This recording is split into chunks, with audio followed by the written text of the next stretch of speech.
Commander Jack Mitchell had seen everything during his 15 years with the Navy SEALs. He had fought in Iraq, Afghanistan, and countless classified operations across 3 continents. His weathered hands had held every weapon in the military arsenal, and his sharp eyes had spotted enemy movements from impossible distances. But nothing had prepared him for what he witnessed that scorching afternoon. At the Quantico training facility, the Virginia sun beat down mercilessly as Mitchell observed the annual inter-service sniper competition. Representatives from every branch of the military had gathered to prove their shooting skills. The Marines brought their cocky attitudes and polished rifles. The Army arrived with their veteran marksmen and decades of combat experience. The Air Force showed up with their precision instruments and calculated approaches. Then there was the Navy contingent, mostly SEALs like himself, confident in their abilities. But among all these seasoned warriors stood someone completely unexpected.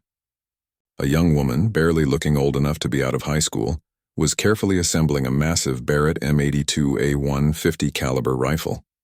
Her movements were precise and methodical, each component sliding into place with practiced ease.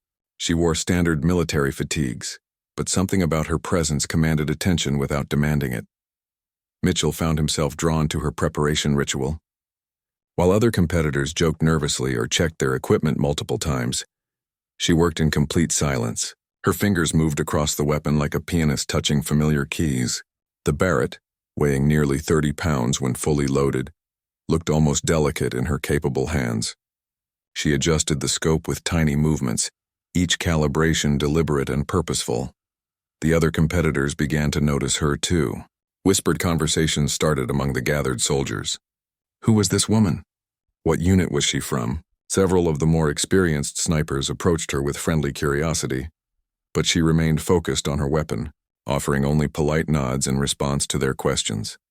Mitchell watched as she loaded the massive 50 caliber rounds into the magazine. Each bullet was nearly 6 inches long and capable of stopping a vehicle or penetrating concrete walls. In her small hands they looked enormous, yet she handled them with the same care a jeweler might show precious stones. Her concentration was absolute, blocking out the noise and movement around her. The range officer called for attention, explaining the day's challenges. Multiple targets had been placed at various distances, some static, others moving. Weather conditions were deliberately difficult, with shifting winds and harsh sunlight creating additional obstacles. Points would be awarded for accuracy, but also for speed and adaptability.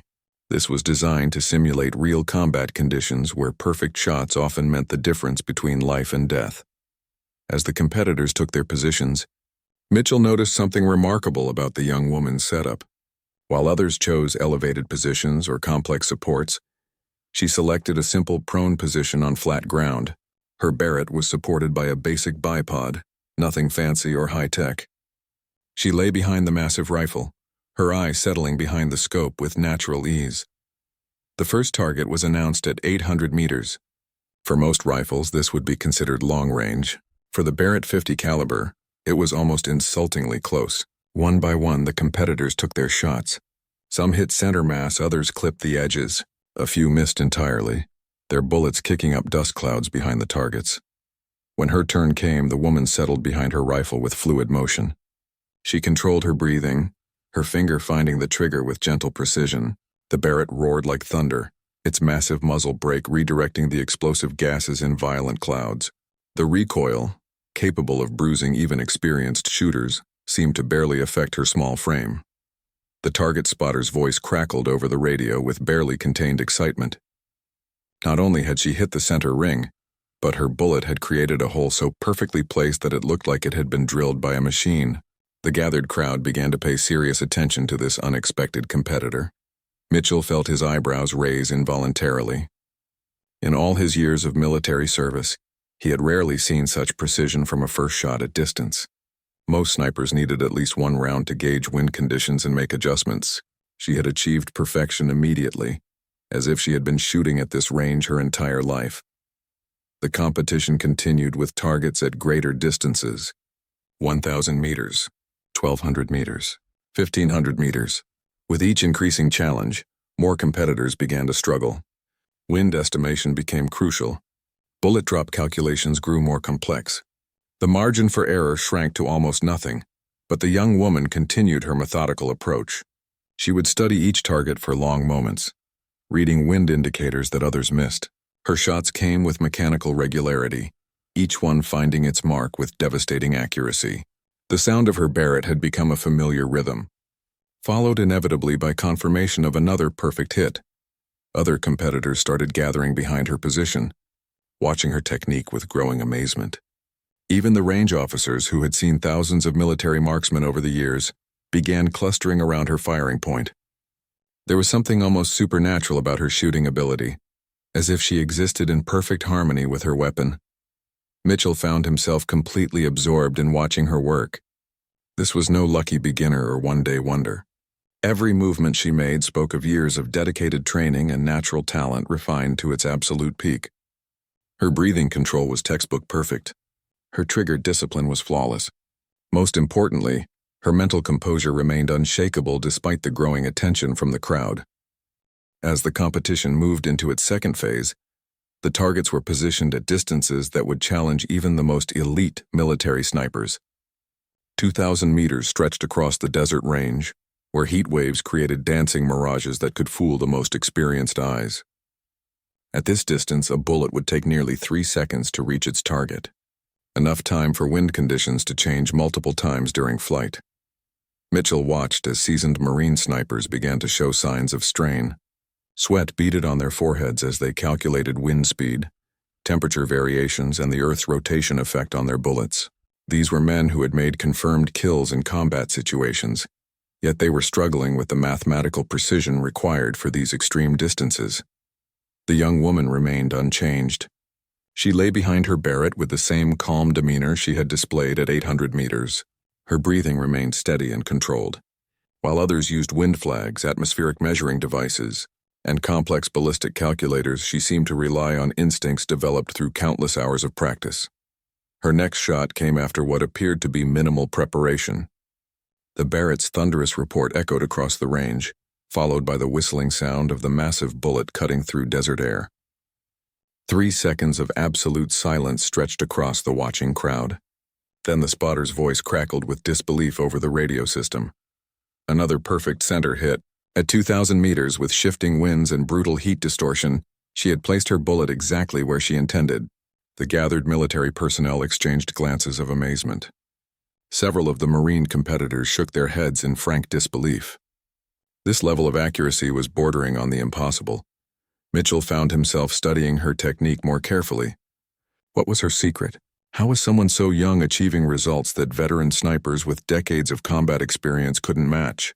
He noticed that she spent considerable time simply observing the range before each shot, as if reading subtle environmental signs invisible to others. The competition organizers announced the next phase with obvious excitement. Targets would now be placed at the absolute maximum effective range for the Barrett 50 caliber rifle. 2,400 meters. At this distance, even a perfect shot could be defeated by a sudden gust of wind or a tiny miscalculation in elevation. Most military snipers had never attempted shots at such extreme ranges outside of very specific combat situations. Several competitors chose to withdraw rather than risk embarrassing misses. The remaining shooters included only the most confident marksmen from each service branch. These were men with proven records, multiple deployments, and reputations built on successful long-range engagements. Yet they all seemed nervous about attempting shots at this distance. The young woman showed no hesitation. She adjusted her scope with tiny increments, her movements precise and confident. Mitchell noticed that she was making calculations in her head, rather than using the electronic devices favored by other competitors. Her mental mathematics appeared to be faster and more accurate than the digital displays others relied upon. When her turn arrived, she settled into her shooting position with familiar ease. The massive Barrett looked almost comically large compared to her small frame, yet she controlled it like an extension of her own body. Her eye found the scope naturally, and her breathing fell into the controlled rhythm that preceded each shot. The target at 2,400 meters was barely visible to the naked eye. Through powerful spotting scopes, it appeared as a small dark circle shimmering in the heat distortion. Wind flags along the range showed constantly changing conditions, making accurate wind calls nearly impossible for most shooters.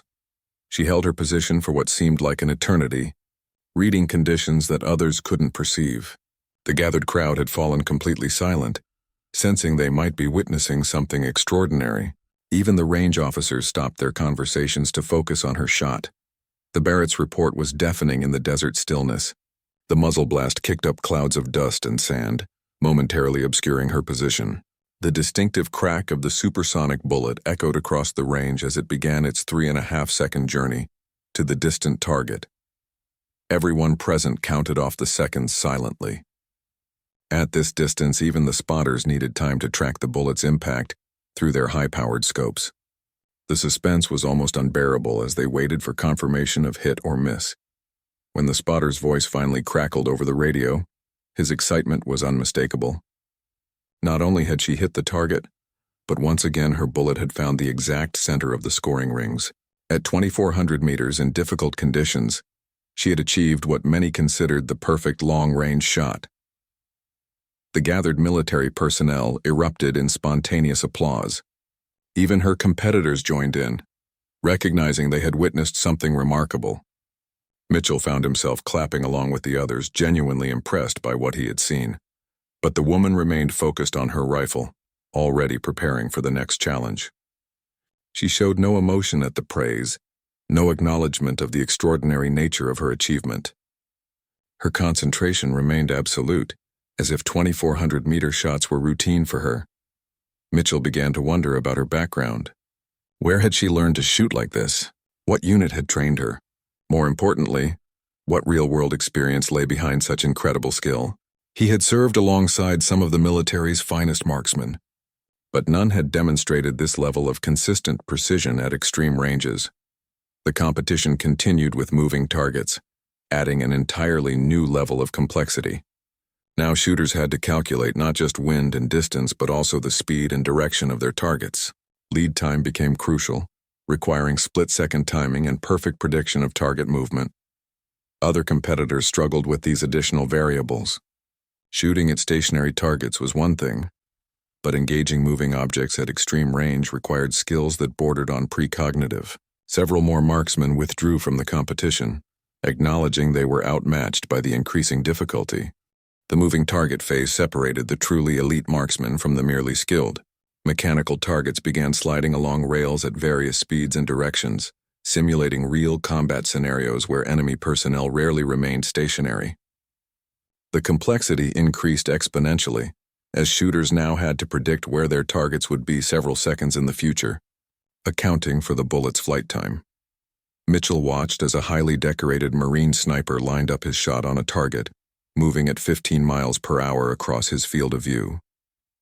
The Marine had 3 confirmed kills in Afghanistan and was considered one of the Corps' finest marksmen. He calculated lead time carefully, adjusted for wind drift, and fired with confidence. His bullet struck 2 feet behind the moving target, hitting empty air where the target had been moments before. The young woman observed each failed attempt with quiet attention, as if studying lessons from others' mistakes. When her turn arrived, she seemed to enter an almost meditative state. Her eye tracked the moving target through her scope, following its path while her mind processed dozens of variables simultaneously. Her shot came at what appeared to be the worst possible moment. The target was accelerating, wind conditions were shifting, and heat distortion was at its peak. Yet the massive Barrett fired with perfect timing. The bullet's supersonic crack echoed across the range as it began its journey toward an empty piece of air where the target would theoretically be in 3 seconds. The gathered crowd held their breath as they watched the target continue its mechanical path. Timing was everything at this distance. A fraction of a second too early or late would result in a complete miss. The target slid steadily along its track, approaching the exact point where ballistic calculations predicted the bullet would arrive. Impact came with a metallic clang that could be heard across the entire range. The .50 caliber bullet struck the moving target dead center, sending it spinning wildly on its track before coming to rest. The shot was so perfectly timed that it appeared almost supernatural, as if she had somehow bent the laws of physics to her will. The applause this time was longer and more enthusiastic. Several competitors approached her position to offer congratulations, but she remained focused on her rifle maintenance, already preparing for the next challenge. Mitchell noticed that she cleaned her barrel between every few shots, maintaining her weapon with the obsessive care of someone who understood that equipment failure could mean the difference between success and catastrophe. The final phase of the competition would test skills that went far beyond simple marksmanship. Targets were now placed at maximum range and partially concealed behind barriers. Shooters had to identify small exposed portions of targets and place their bullets with surgical precision through narrow gaps. This simulated urban combat scenarios where enemy combatants might expose only small portions of their bodies. At 2,600 meters, the longest shot attempted in the competition, targets presented exposure areas no larger than a dinner plate. Wind conditions had worsened throughout the day, with gusts reaching 15 miles per hour from varying directions. The heat was affecting everyone present, causing fatigue and concentration difficulties among even the most experienced competitors. Mitchell found himself completely absorbed in watching the woman work. Her pre-shot routine had evolved throughout the day, becoming more elaborate as conditions worsened. She would spend several minutes simply observing the range, watching dust particles and vegetation to gauge wind patterns invisible to electronic measuring devices. Her final shot preparation took nearly 10 minutes. She adjusted her scope multiple times, made tiny changes to her rifle's position, and checked her calculations repeatedly. The pressure was enormous as she had maintained perfect accuracy throughout the entire competition. A single miss would end her streak and likely cost her the overall victory. The Barrett settled into her shoulder with familiar weight. Her breathing controlled to an almost supernatural level of precision. The target, barely visible even through high-powered optics, sat 2,600 meters away with only a small portion exposed behind its concealing barrier. The margin for error was effectively zero. Her shot, when it came, was accompanied by complete silence from the watching crowd. Everyone present understood they were witnessing something historic. The bullet's flight time stretched to nearly 4 seconds, an eternity during which wind conditions could change dramatically. The impact was confirmed with shocked disbelief from the spotters.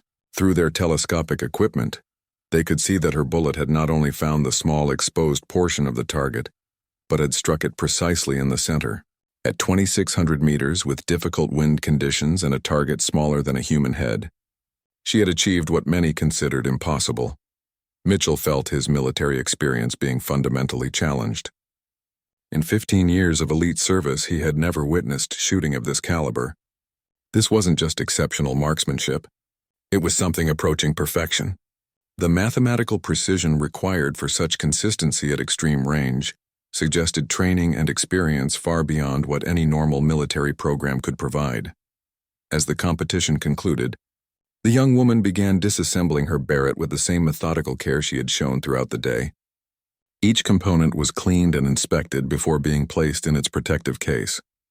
Her movement suggested this ritual was as important to her as the shooting itself, a sacred routine that maintained both weapon and marksman in perfect condition. The final scores were announced with ceremony appropriate to the unprecedented shooting display. She had achieved perfect scores in every category, setting new records for accuracy, consistency, and overall performance. Her total score exceeded the second-place finisher by margins that made the competition appear almost unfair.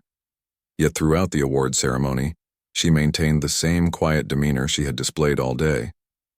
When presented with the gold medal and trophy for overall champion, she accepted them with gracious humility but no visible emotion. It was as if extraordinary shooting performance was simply her normal standard, nothing worthy of special celebration. Mitchell realized that his assumptions about military marksmanship had been completely overturned. This young woman had demonstrated capabilities that exceeded anything he had encountered in his career. Her shooting wasn't just skilled.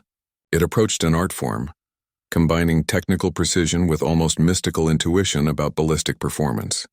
Following the award ceremony, Mitchell found himself unable to shake his curiosity about the mysterious young marksman. As other competitors packed their equipment and departed, he approached her shooting position where she was performing final maintenance on her Barrett. The rifle gleamed under the desert sun, every surface clean and perfectly maintained. She looked up as he approached, her eyes showing neither surprise nor concern at being approached by a SEAL commander.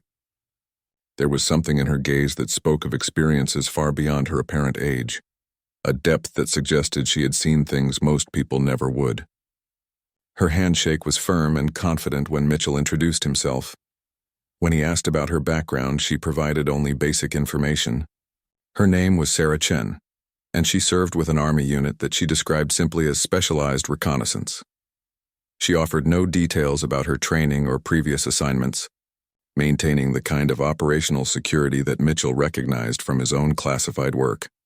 However, as they talked, small details began emerging that painted a picture of extraordinary experience.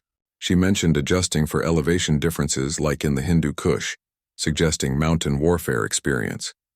She referenced humidity corrections needed during monsoon season, implying deployments to Southeast Asia.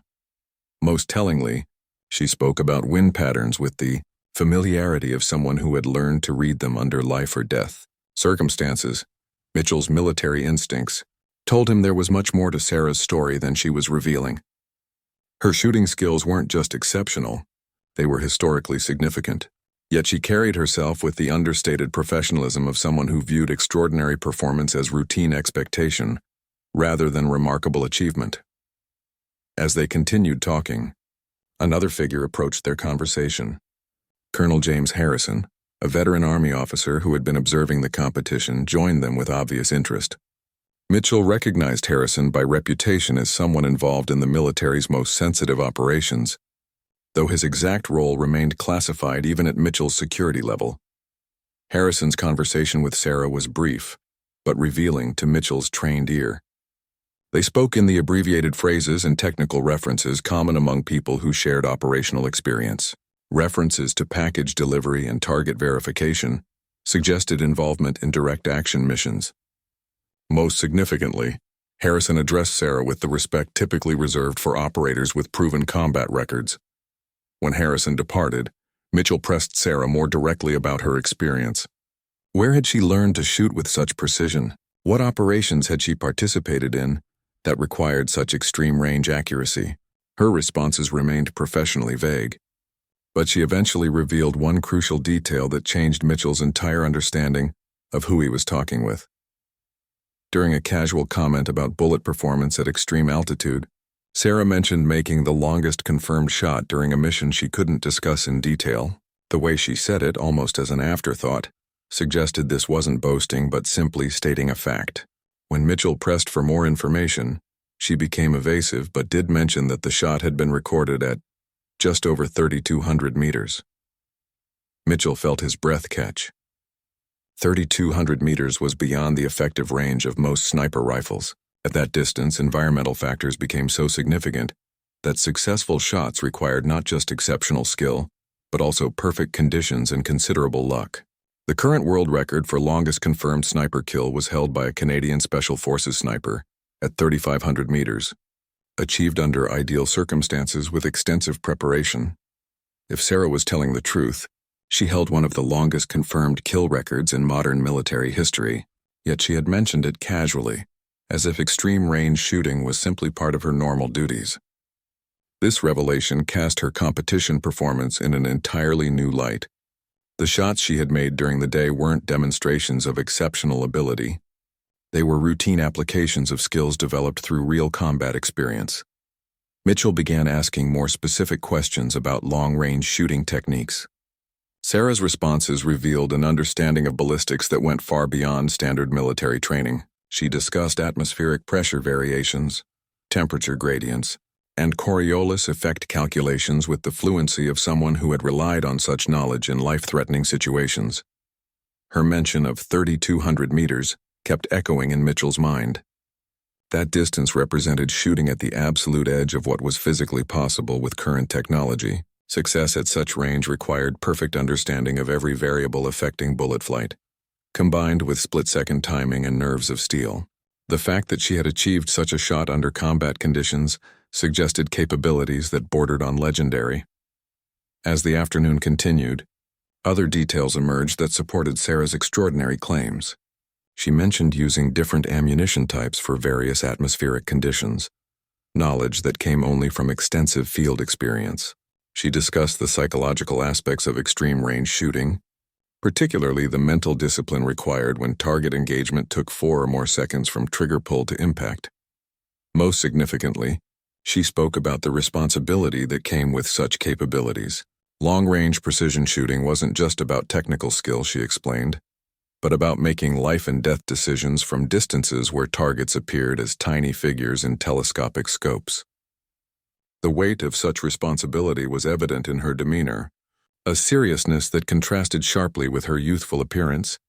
Mitchell found himself reassessing everything he thought he knew about military sniping. Sarah represented a level of capability that existed in theoretical discussions, but rarely materialized in actual operators. Her combination of technical expertise, combat experience, and mental discipline placed her in a category occupied by perhaps a handful of individuals worldwide. The conversation was interrupted by the arrival of a black sedan with government plates. Two men in civilian clothes approached Sarah with the purposeful stride of people accustomed to authority. Their interaction was brief and professional, but clearly indicated that Sarah's time at the competition had concluded. She gathered her equipment quickly, her movements suggesting this type of sudden departure was routine. Before leaving, Sarah provided Mitchell with a final piece of information that would stay with him for years. When he asked about her most challenging shot, she mentioned a target that had been moving at vehicle speed, at maximum effective range. The technical difficulty of engaging a moving target at extreme distance was almost incomprehensible, requiring predictions and calculations that pushed human capability to its absolute limits.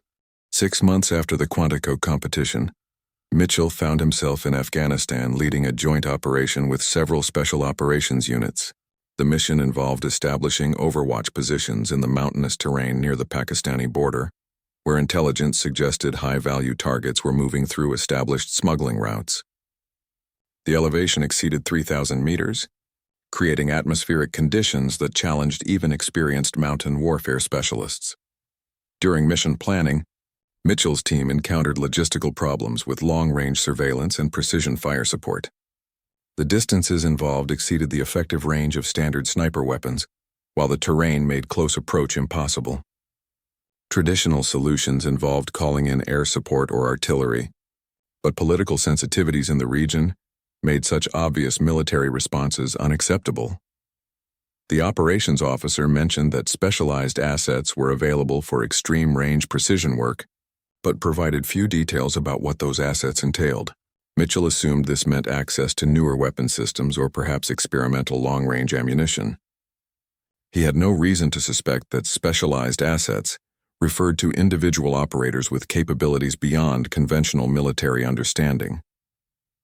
3 days into the operation, Mitchell's suspicions were confirmed when a small convoy arrived at their forward operating base. Among the personnel who emerged was Sarah Chen, now wearing the subdued insignia of a unit Mitchell didn't recognize. Her equipment cases suggested she had brought significantly more sophisticated gear than the standard Barrett rifle he had seen at Quantico. Their reunion was brief and professional. Sarah acknowledged their previous meeting, but made clear that operational security prevented detailed discussion of her current assignment. However, her presence at the remote outpost confirmed Mitchell's suspicions about her involvement in the military's most sensitive operations. The mission briefing revealed the true scope of the challenge they faced. Intelligence indicated that a convoy of high-value targets would transit through a mountain pass at distances exceeding 4,000 meters from any feasible observation position. Traditional engagement options were limited by the extreme range and the political requirement for precision. Operations that left no evidence of American involvement. Sarah's role in the mission became clear during detailed planning sessions. She would establish an overwatch position on a peak that provided line of sight to the target area at a distance of approximately 3,400 meters. The shot, if required, would need to be made across a valley with significant elevation changes and unpredictable wind patterns created by the mountain terrain. Mitchell had participated in hundreds of military operations, but none that relied on individual marksmanship at such extreme distances. The mathematical calculations involved were staggering. Bullet flight time would exceed 4 seconds, during which atmospheric conditions could change significantly. The curvature of the Earth would affect bullet trajectory, and the target's movement could carry it several meters from its initial position before impact. During equipment preparation, Sarah revealed the true sophistication of her gear. Her rifle was a custom-built platform that appeared to be based on the Barrett 50 caliber system, but incorporated modifications Mitchell had never seen. The scope was clearly military-grade but featured electronic components that suggested advanced targeting capabilities. Most impressively, her ammunition was hand-loaded to specifications that accounted for the specific atmospheric conditions they would encounter.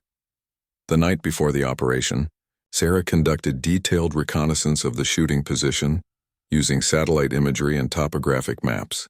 Her analysis included wind pattern predictions based on seasonal weather data, temperature variations throughout the day, and even the angle of sunlight that would affect visibility during the expected engagement window. Her preparation was more thorough than most military units devoted to entire missions. The climb to her overwatch position required 6 hours through difficult mountain terrain. Sarah carried her equipment and supplies with the endurance of someone accustomed to such physical demands. Mitchell accompanied her to establish communications and provide security, though he suspected his presence was more ceremonial than necessary given her obvious capability for independent operations. The shooting position offered spectacular views of the Hindu Kush Mountains but also presented significant challenges. Wind patterns were constantly changing as air masses moved through the valleys.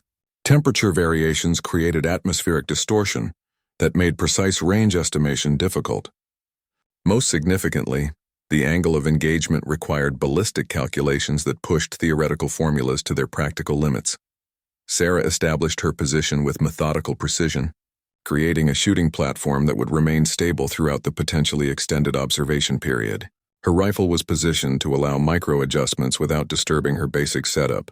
Range cards were prepared for multiple target areas along the expected transit route, with detailed notes about environmental factors that could affect each potential engagement. The wait began before dawn, with Sarah monitoring radio communications while maintaining constant surveillance of the target area. Through her spotting scope, Mitchell could barely make out the mountain pass where the convoy was expected to appear. The distance was so extreme that individual vehicles would be virtually invisible to the naked eye, detectable only through high-powered optics.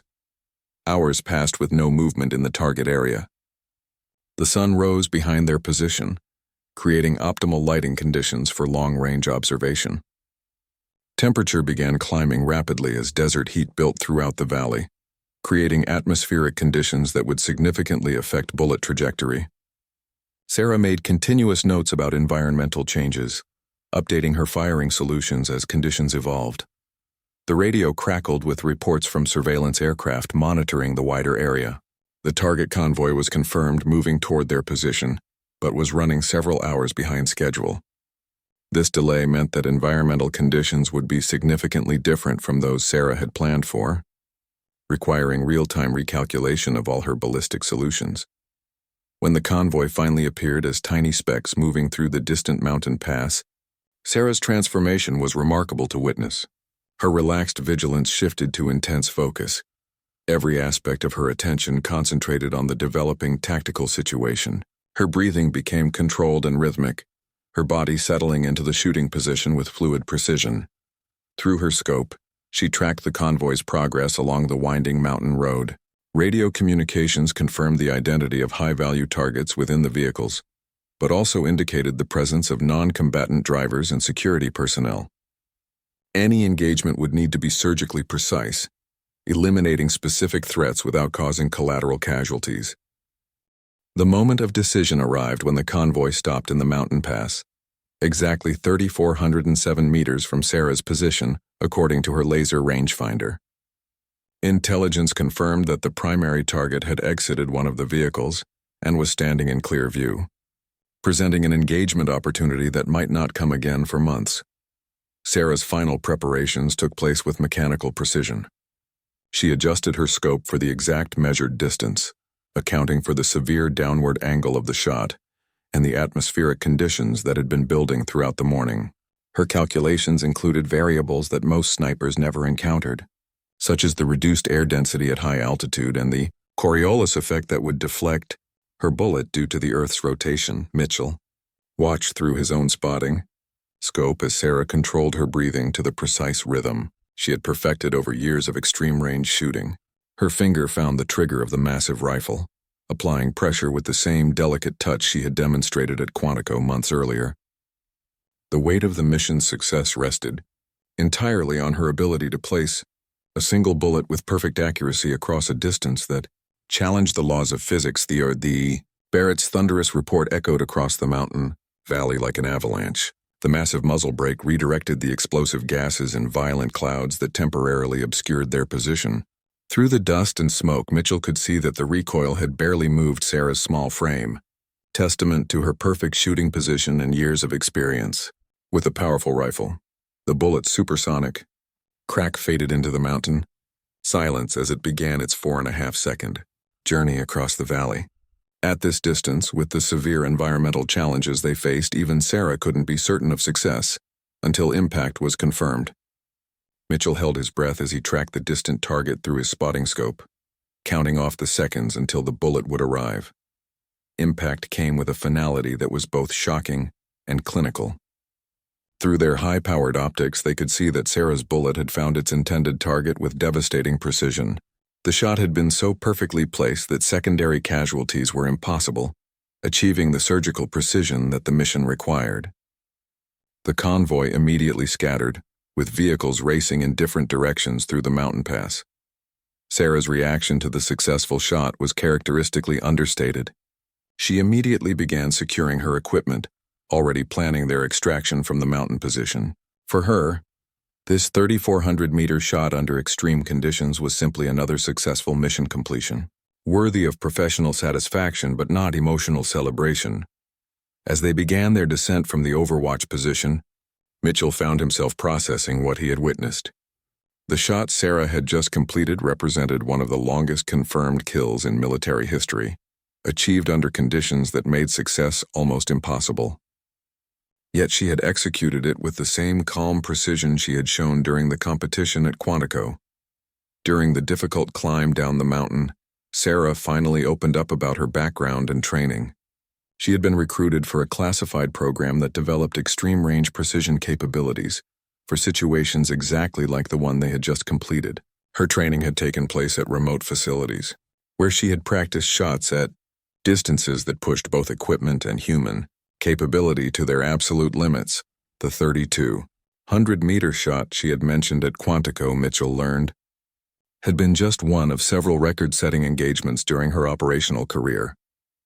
Her unofficial record stood at 3,407 meters, the shot they had just witnessed achieved under atmospheric conditions that made the engagement nearly impossible by conventional standards. Sarah explained that extreme-range precision shooting required more than just technical skill and superior equipment. The mental discipline needed to maintain focus during multi-second bullet flight times was something that couldn't be taught through traditional training methods. It required real combat experience where lives depended on perfect shot placement at impossible distances.